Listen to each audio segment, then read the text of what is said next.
Hi అండి, నేను మీ లావణ్య. ఈరోజు నేను మీకు బొడ్డెమ్మ పండుగ గురించి చెప్పాలనుకుంటున్నాను.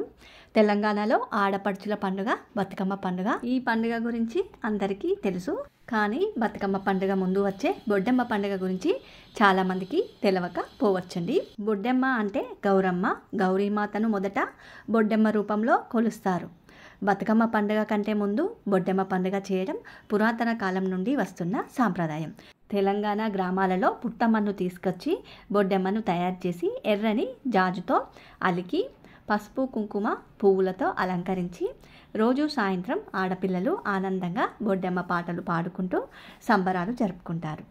చిన్న బతుకమ్మ కంటే అంటే అమావాస్యకు ముందు 5 రోజుల ముందు కానీ 3 రోజుల ముందు కానీ 1 రోజు ముందు కానీ ఈ బొడ్డెమ్మ పండుగను జరుపుకుంటారు.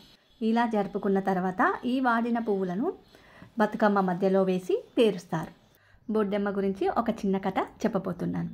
పూర్వం ఒక ఆమె తనకు పిల్లలు కావడం లేదని ఇలా బొడ్డెమ్మను అందంగా తయారు చేసి ఆభరణాలు వేసి పసుపు కుంకుమ పువ్వులతో అందంగా అలంకరించి పాటలు పాడుతూ ఆడుకుందంట. అలా ఆడిన తర్వాత తనకు పిల్లలు పుట్టారంట. వారి పేరు కూడా బొడ్డెమ్మ అని పెట్టుకుందంట. ఆమె అప్పటి నుండి సుఖశాంతులతో పాడి పంటలతో తులతూగుతుందంట. అలా అని అప్పటి నుండి ఈ బొడ్డెమ్మను ప్రజలందరూ సంతోషంగా జరుపుకుంటున్నారు.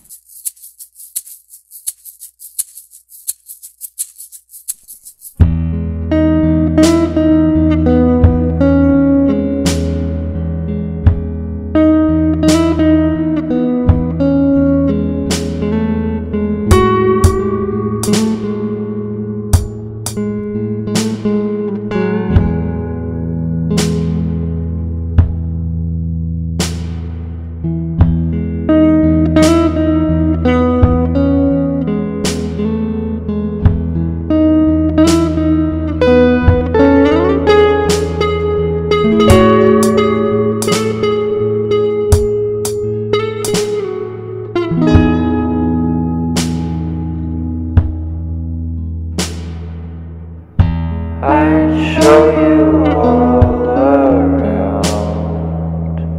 if there's anything left in this town.